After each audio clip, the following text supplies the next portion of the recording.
ಇವಾಗ ಆಕ್ಚುಲಿ ಎಲ್ಲ ಕಡೆ ಒಂದು ವಿಷಯ ಕೇಳಿ ಬರ್ತಿದೆ, ಲ್ಯಾಂಡ್ ಲಾರ್ಡ್ಕಿನ್ನ ಕೊಡ್ಲಿ ರಾಚಯ್ಯ ಅಂತ ಇರ್ಬೇಕಿತ್ತು ಮೂವಿ ಟೈಟಲ್ನ ಅಂತ. ಏನ್ ಹೇಳ್ತೀರಾ ಇದ್ರ ಬಗ್ಗೆ? ಕೊಡ್ಲಿ ರಾಚಯ್ಯನೇ ಸಿನಿಮಾ ಟೈಟ್ಲ್, ಕೊಡ್ಲಿ ರಾಚಯ್ಯನೇ, okay, subtitle land lord.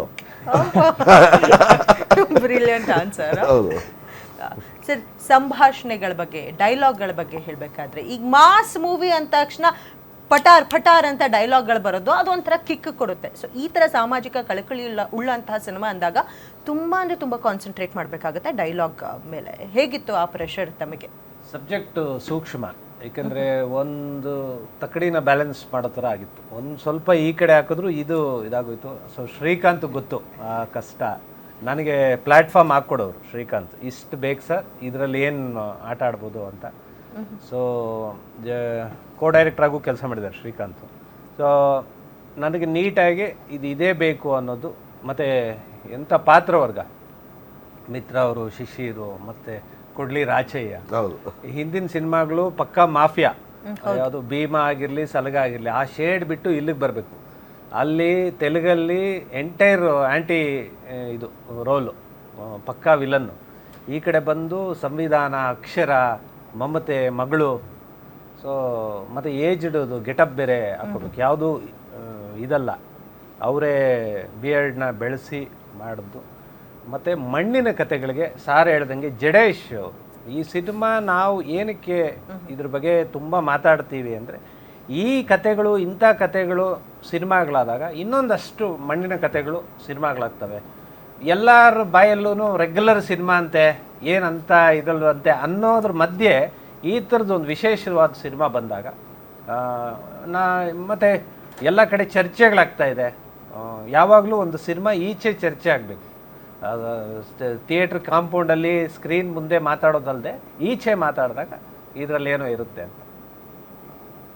Okay, so ಚಿತ್ರದಲ್ಲಿ ಆಚೆ ತುಂಬ ಒಳ್ಳೆ ರೆಸ್ಪಾನ್ಸ್ ಬಂದಿದೆ ಚಿತ್ರಕ್ಕೆ. ಸೊ ತಮ್ಮ ನಟನೆ ಬಗ್ಗೆ ತಮಗೆ ಫಸ್ಟ್ ಅಪ್ರೋಚ್ ಹೇಗಿತ್ತು ಈ ಚಿತ್ರಕ್ಕೆ? ನನಗೆ ಬಂದು ಅಪ್ರೋಚ್ ಮಾಡಿದ್ದು ಜಡೇಶ್ ಸರ್ ಫಸ್ಟ್ ಹೇಳಿದ್ದು. ಫಸ್ಟ್ ರಂಜಿನಿ ರಾಘವನ್ ಅವ್ರಿಗೆ ಥ್ಯಾಂಕ್ಸ್ ಹೇಳಬೇಕು, ಯಾಕಂದರೆ ಅವರು ಸಜೆಸ್ಟ್ ಮಾಡಿದ್ದು ಡೇರ್ ಡೆವಿಲ್ ಮುಸ್ತಫಾ ಸಿನಿಮಾ ನೋಡಿ. ಸೊ ಅಪ್ರೋಚ್ ಆದ ತಕ್ಷಣ ನಂಗೆ ತುಂಬ ಖುಷಿ ಆಯಿತು, ಯಾಕಂದರೆ ತುಂಬ ಗಟ್ಟಿಯಾದ ಕತೆ ಇದು. ಇದರಲ್ಲಿ ನಾನೊಬ್ಬ ಪಾರ್ಟ್ ಅನ್ನೋದೇ ನನಗೆ ಖುಷಿ ವಿಚಾರ.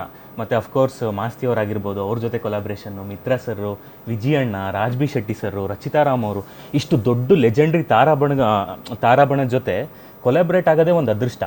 ಸೊ ರಪ್ ಅಂತ ಒಪ್ಕೊಂಡೆ. ಆ್ಯಂಡ್ ಇವಾಗ ಪಾತ್ರಕ್ಕೆ ಸಿಗ್ತಿರೋ ರೆಸ್ಪಾನ್ಸ್ ನೋಡಿ, ಸಿನಿಮಾಗೆ ಸಿಗ್ತಿರೋ ರೆಸ್ಪಾನ್ಸ್ ನೋಡಿ ತುಂಬ ಖುಷಿ ಆಗುತ್ತೆ.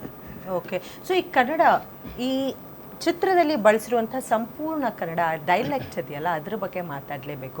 ಸೊ ವಾಸಂಟ್ ದಟ್ ಡಿಫಿಕಲ್ಟ್ ತಮ್ಮಗಳಿಗೆ? ತುಂಬ ಕಷ್ಟದ ಕೆಲಸ, ಯಾಕಂದರೆ ಉತ್ತರ ಕರ್ನಾಟಕ ಭಾಷೆಯನ್ನು ಒಂದು ಲೆವೆಲ್ಗೆ ನಾವು ಮಾತಾಡ್ಬಿಡ್ಬೋದು. ಮಂಡ್ಯ ಸ್ಲ್ಯಾಂಗನ್ನು ನಾವು ದಿನನಿತ್ಯ ಬಳಸ್ತೀವಿ.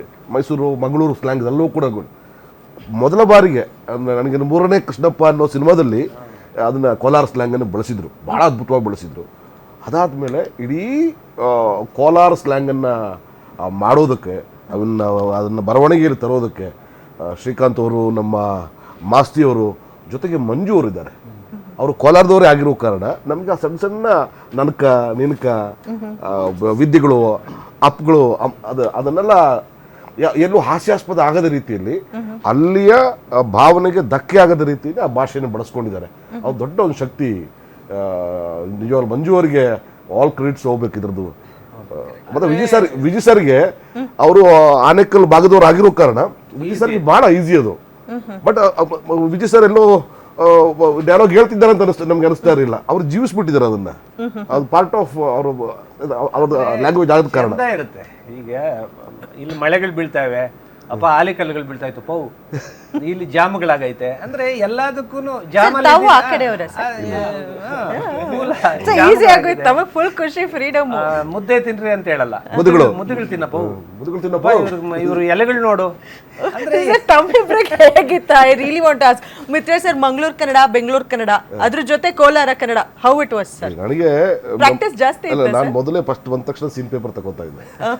ತಗೊಂಡ್ಬಿಟ್ಟು ನಾನು ಅದನ್ನ ಪ್ರಾಕ್ಟೀಸ್ ಮಾಡಿ ಅದನ್ನ ರೆಕಾರ್ಡ್ ಮಾಡ್ಕೊಂಡು ಕೇಳ್ಕೊಳ್ತಾ ಇದ್ದೆ ನಾನು. ಆಮೇಲೆ ಡಬ್ಬಿಂಗ್ ಅಲ್ಲಿ ತುಂಬಾ ಕಾಟ ಕೊಟ್ಟಿದ್ದಾರೆ. ನನಗೆ ಅನಿಸುತ್ತೆ ಡಬ್ಬಿಂಗ್ ಅಲ್ಲಿ ಇಷ್ಟು ವರ್ಷ, ಇಷ್ಟು ಸಿನಿಮಾ, 150 ಸಿನಿಮಾಗಳಾದ್ರೂ ಕೂಡ ನನಗೆ ತುಂಬಾ ಕಾಟ ಕೊಟ್ಟಂತ ಸಬ್ಜೆಕ್ಟ್ ಇದೆ. ಸಾಕು ಬಿಡ್ರಪ್ಪ, ಸಾಕು, ಕೈ ಮುಗಿತೀನಿ ನಿಮ್ಮನ್ನ. ಆಮೇಲೆ ಫಸ್ಟ್ ಟೈಮು ನನ್ನ ಮತ್ತು ಆಲ್ಮೋಸ್ಟ್ ಎಲ್ಲ ಕ್ಯಾರೆಕ್ಟರ್ಗಳನ್ನು ಬೇರೆ ಈ ಸ್ಲ್ಯಾಂಗ್ ಗೊತ್ತಿರುವಂಥ ಕಲಾವಿದರ ಕೈಲಿ ಡಬ್ ಮಾಡಿಸಿದ್ರು. ಡಬ್ ಮಾಡಿಸಿ ನಮಗೆ ಕೇಳಿಸಿದ್ರೆ ಇದು ಡೈರೆಕ್ಷನ್ ಟೀಮ್ ಒಂದು ಕ್ಯಾರೆಕ್ಟರ್ ಮೇಲೆ ಸಣ್ಣ ಸಣ್ಣ ಪಾತ್ರಗಳಾದರೂ ಕೂಡ ಬೇರೆ ಡಬ್ ಮಾಡಿಸಿ ಸರ್ ಹಿಂಗೆ ಮಾಡಿ, ಇದೇ ಏರಿಳಿತಗಳು ಬೇಕು, ಇದೇ ಮ್ಯೂಸಿಕ್ ಬೇಕು, ಇದೇ ಟೋನ್ ಬೇಕು ಅನ್ನೋದನ್ನ ರೆಡಿ ಮಾಡಿಕೊಟ್ಟಿದ್ದಾರೆ. Very good team work. Actually sir, ಈ ಡೈಲೆಕ್ಟ್ಗಳ ಬಗ್ಗೆ ಮಾತಾಡೋದಾದ್ರೆ ಬೇರೆ ಭಾಷೆಯಲ್ಲಿ ನಾವು ಮಂಗಳೂರು ಭಾಷೆ ಗೊತ್ತಿಲ್ಲದವರು ಮಂಗಳೂರು ಭಾಷೆನ ಮಾತಾಡಿದಾಗ ನೀಟಾಗಿ ಐಡೆಂಟಿಫೈ ಮಾಡ್ತೀವಿ, ಇವ್ರಿಗೆ ಬರಲ್ಲ ಅಂತ. ಬಟ್ ಈ ಮೂವಿನಲ್ಲಿ ಹಂಗಾಗ್ಲಿಲ್ಲ. ಯಾರೇ ಮಾತಾಡಿದ್ರೆ ಹೆಂಗರು ಇವರು ಆ ಕಡೆಯವರು, ನಮಗೆ ಒಂದು 2 ಸೆಕೆಂಡ್ ಕನ್ಫ್ಯೂಸ್ ಆಗೋಗ್ಬಿಡುತ್ತೆ. ಸೊ ಅದಕ್ಕೆ ಶಿಶಿರ್ ಅವರೇ, ನಿಮ್ಮ ಪ್ರಾಕ್ಟೀಸಸ್ ಹೇಗಿತ್ತು? ನಾನು ಈ ಥರದ್ದೊಂದು ಡೈಲೆಕ್ಟ್ ಬರುತ್ತೆ ಅಂದ ತಕ್ಷಣ ಒಂದಿಷ್ಟು ಕೋಟಗಾನಹಳ್ಳಿ ರಾಮಯ್ಯ ಸರ್ದು ಬುಕ್ಗಳು ಓದಕ್ಕೆ ಶುರು ಮಾಡಿದೆ. ಅವ್ರ ಪುಸ್ತಕಗಳಲ್ಲೇ ಆ ಡೈಲೆಕ್ಟಲ್ಲಿ ಬರೆದ್ಬಿಟ್ಟಿರ್ತಾರೆ ಅವರು. ಸೊ ಅದು ಸ್ಟಾರ್ಟಿಂಗಿಂದ ಪ್ರಿಪೇರ್ ಆಗಕ್ಕೆ ಶುರು ಮಾಡಿದ್ದೆ. ಮತ್ತು ಒಂದಿಷ್ಟು ರೀಲ್ಸ್ಗಳೆಲ್ಲ ಮಾಡ್ತಾರೆ ಕೋಲಾರ ಸೈಡು, ಈ ಥರದ್ದೆಲ್ಲ ಮಾಡ್ತಾ ಇದ್ದೆ. ಬಟ್ ಅದೆಲ್ಲ ಮಾಡಿದ್ರು ಅಲ್ಲಿ ಓದಾದ್ಮೇಲೆ ಗೊತ್ತಾಯಿತು ಬರೀ ನನ್ನ ಪ್ರಿಪ್ರೇಷನ್ ಇದು, ಅಲ್ಲಿ ತೊಗೊಂಬರೋದಕ್ಕೆ ಬೇರೆಯವ್ರ ಸಹಾಯ ಬೇಕೇ ಬೇಕು ಅಂತ. ಅದಕ್ಕೆ ಮಂಜು ಸರ್ ಡೈರೆಕ್ಷನ್ ಟೀಮಲ್ಲಿ ತುಂಬ ಹೆಲ್ಪ್ ಮಾಡಿದ್ರು.